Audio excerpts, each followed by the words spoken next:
Good evening, friends, fiends, and night owl supremes. Welcome to A Bit Late. Tonight's tale is a bit on the long side, so I've actually made a whole pot of tea, very berry tea, and it's very sweet. Maybe like tonight's story, although I'm pretty sure there's some ups and downs and not so nice things that this prince guy gets up to, but we'll just find out what they are, right? Tonight's fairy tale is Prince Chéri, and rather than focusing on the princess, it's focusing on a prince, so nice change of pace, yeah, sweet. Anyway, get comfy, get cozy, get your tea, coffee, summon your animal familiars, and ensconce yourself in a blanket fort of sorts. For tonight's fairy tale, Prince Chéri. There was once a king who was such an honourable man that his subjects called him the Good King. One day while he was out hunting, a little rabbit that his dogs were about to kill threw itself into his arms. "Oh, buddy." The king caressed the little creature and said, "As you have put yourself under my protection, nobody shall harm you." And he carried the little rabbit to his palace and ordered a pretty little hutch to be made for it. Oh, so sweet, little buddy, so sweet. That night, when he was alone in his room, there appeared a lovely lady.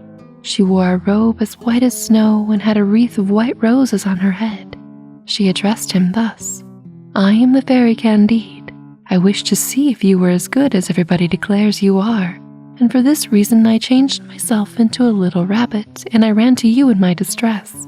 For I know those who have pity for small creatures still have more pity for mankind. I have come to say thank you for what you did, and to say that I shall always be your friend, and will grant any request that you would now like to make." "Madam," replied the king, "I have only one son whom I love devotedly. He is named Prince Chéri. If you have any goodwill for me, be a friend to my son." "Willingly," responded the fairy. "I will make your son the most handsome prince in the world, or the richest, or the most powerful. Choose what you will for him." "I desire none of these things," replied the king, "but I shall be very much obliged if you will make him the best of all princes. For what good would it do him to be handsome, rich, or powerful if he were wicked? You know he would be unhappy, for it is only goodness which brings content." And my dear friends and fiends, I think we've found the moral to the story right away. "You are right," answered the fairy, "but that I cannot do. Prince Chéri himself must strive to become good. All that I can promise is that I will give him good advice and punish him for his faults if he will not himself correct them." And with this, the father had to rest content. Not long afterwards, the good king died. No! And 2 days later, the fairy appeared to Prince Chéri. "I promised your father to be your friend," she told him. "Here is a little gold ring. Take care of it, for it is worth more than diamonds. Every time you are about to do a wrong action, it will prick you. If, in spite of the pricks, you continue your bad actions, you will lose my friendship and I shall become your enemy." This ring sounds like a gum jabbar from Dune. Yeesh. Saying this, the fairy vanished, leaving the prince very much astonished. For some time, Chéri behaved so well that the ring did not prick him at all. But one day when he returned from the chase, having caught nothing, he felt so ill-humored that when his dog Bibi came fawning upon him, he kicked the poor faithful creature from him. Oh, horrid Chéri, horrid. At that moment, the ring pricked him like a pin running into his finger. Gom Jabbar. "What is this?" he exclaimed. "The fairy must be mocking me. Surely I've done no great harm in kicking an animal that annoyed me. What's the use of being a ruler of a great empire if I may not treat my dog as I will? Brat." "I am not mocking you," he heard in reply to his thoughts. "You have been bad-tempered, and you have behaved unkindly to a poor animal who did not deserve such treatment. I know you are more than a dog, but the advantage of being ruler of a great empire is not in doing all the harm one wishes, but in doing all the good one can." Another moral right away. Cool. With great power comes great responsibility. Chéri promised to be better, but he did not keep his word, and so the ring often pricked him, sometimes until his finger bled. Terrible. And at last, in anger, he threw it away. Worth more than diamonds, and he just throws it away. I guess good behavior is worth more than diamonds. Okay, cool. Now he thought he would be truly happy, and he gave way to any foolish fancies and wrong wishes that came into his head.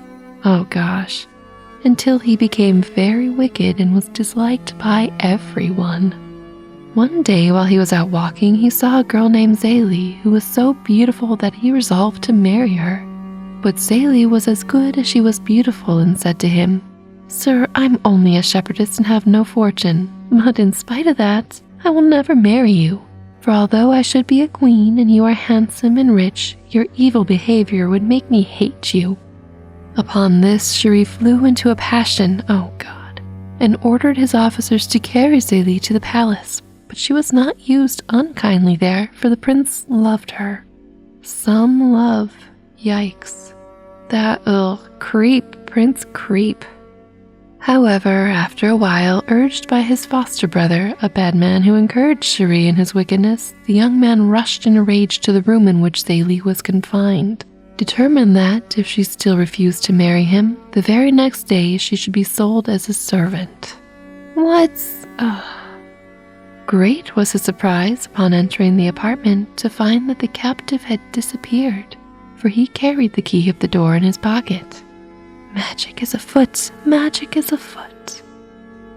Amongst those at the royal court was a counselor named Solomon, a man of noble mind who had often dared to tell the prince of his faults, and has a name that appears in Howell's Moving Castle, a book, and had at first been thanked for this, but later on Chéri grew angry that anyone should presume to blame him while all the others at court were full of flattery and praise. But in his heart of hearts the prince respected this good man, and this the wicked flatterers knew full well, and therefore feared lest he should come into the prince's favor. So now they falsely said that it was Solomon who had helped Zélie to escape, and beyond himself with fury, Chéri commanded his foster brother to send soldiers to bring Solomon to him in chains, like a criminal. After giving these orders, Chéri retired to his chamber, but scarcely had he entered when the earth trembled and there came a great clap of thunder and the Fairy Candide appeared before him. "I promised your father," she said in a stern voice, "to give you good advice and to punish you if you refuse to follow it. You have despised my counsels and your crimes have converted you into a monster, the horror of heaven and earth. Now it is time to fulfill my promise of punishment. I condemn you to take the resemblance of the beasts you are like in disposition, a lion because of your fury, a wolf on account of your greediness, a serpent for destroying him who has been your second father, a bull by reason of your brutality." Is this how the Beast in Beauty and the Beast got made, I wonder? I mean, he was kind and good-hearted, we are made to believe, but the Fairy Candide, very powerful. Hardly had the fairy pronounced these words when Chéri perceived with horror that his body had been transformed. He had a lion's head, a bull's horns, the feet of a wolf, and the tail of a viper.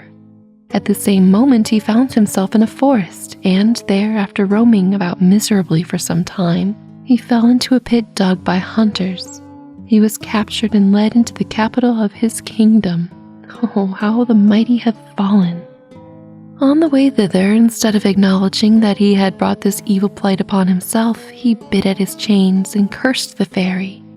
As he was nearing the great city, rejoicings were seen on every side, and on the hunters inquiring the reason, they were told that Prince Chéri, whose only pleasure was in to torment people, had been crushed to death in his chamber by a thunderbolt, a just punishment for his offenses.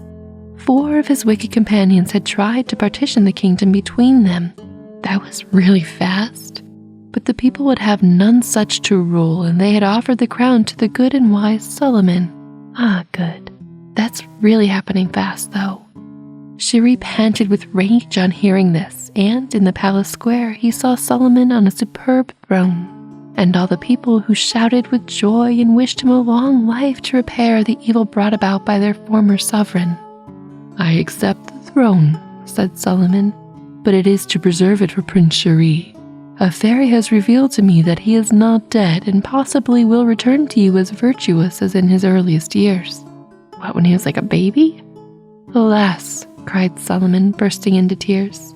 "His flatterers have ruined him. I know that at heart he is good." These words moved Chéri to sorrow for his crimes, and he felt that he had not been punished as severely as he deserved, and now he resolved to amend his faults. It's about dang time, Chéri, jeez. Therefore, he obeyed the man who had charge over him and who constantly cruelly beat him. I guess animal cruelty warning. So sad. And one day when this keeper was asleep and a tiger who had broken loose was about to devour him, Chéri fought the fierce beast and saved the man's life. Then a voice was heard saying, "A good action shall be rewarded." And to Chéri's joy, he was instantaneously transformed into a pretty little dog which the keeper carried to the queen. Who's the queen now? It's not Zélie. She was imprisoned, and she had no claim to the throne. She never married him? I am confused. Maybe it's a different queen. The queen was delighted with him, but for fear he should grow bigger, she gave him only small pieces of bread to eat, so that poor Chéri nearly died of hunger. Is that how? That's not how that works. You don't give miniature food to something so it stays miniature. What? Fairy tales. One day he carried his little piece of bread into the garden to eat it there. That's what my one cat does. She takes her food elsewhere to eat it sometimes. Only when it's like a special food, like a treat or something. It's really adorable. But wandering with it in its mouth, still further on, he saw a young girl, pale and thin and almost fainting for want of food. I am hungry, thought Chéri. But if I give my breakfast to this poor thing, perhaps I shall save her life. But he's got like the smallest little bread. I guess something's better than nothing. He placed his bread in the girl's hand and she ate it hungrily. Just then he heard loud cries and saw that it was the beautiful Zélie struggling to free herself from 4 men who were carrying her into a house nearby. What? Not Zélie. She's been through enough. Not anybody. No one deserves that, actually. Of course. Chéri, longing to help her, followed them barking, and although the men kicked him savagely, he would not leave the place. Presently from a window was thrown a plateful of tempting-looking food. Chéri was just about to devour it when the girl to whom he had given the bread rushed forward and, throwing her arms around him, cried, "Poor little dog, do not touch that food, it is poisoned." What? Twists and turns. Just then a voice was heard saying, "You see that a good action meets with reward." And at that same time, Chéri was changed into a pretty white pigeon. For several days he flew around, hoping to catch sight of Zélie, and at last, seated by a hermit, outside a cave, he found her. Fluttering down, he alighted upon her shoulder. Zélie stroked his feathers and whispered that she now accepted his gift and would love him always. How does she know it's him? What? And at that moment, Chéri regained his natural figure. But he's sitting on her shoulder still? Poof, that would hurt. And the Fairy Candide appeared in place of the hermit whose form she had taken. "Come, my children," said she. "I am going to transport you to your palace, that Chéri may receive his crown of which he has now become worthy." And hardly had she ceased speaking when they found themselves in Solomon's presence. The worthy governor was delighted to behold his dear sovereign and gladly resigned the throne to him. Chéri and Zélie reigned long and happily, and we are told that the ring, which the prince now wore again, never once severely pricked him. Well, thank goodness for that. Happily-ish ever after. The end. Dear friends and fiends, I hope you enjoyed this evening's tale. It's a little shorter than I thought. The book has a lot of pictures in it, but it did take some twists and turns. I will say, fairies are really powerful. You don't want to mess with them or cross them. This one takes especially great pleasure in interfering with human stuff to make them good. She's not evil, I don't think. Don't get that vibe from her. But let me know what you think of this story.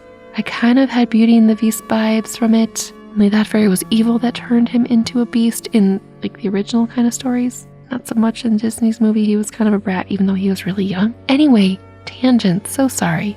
I hope you're doing okay and that this evening's story made things a little better or more relaxing and that you're getting on just fine.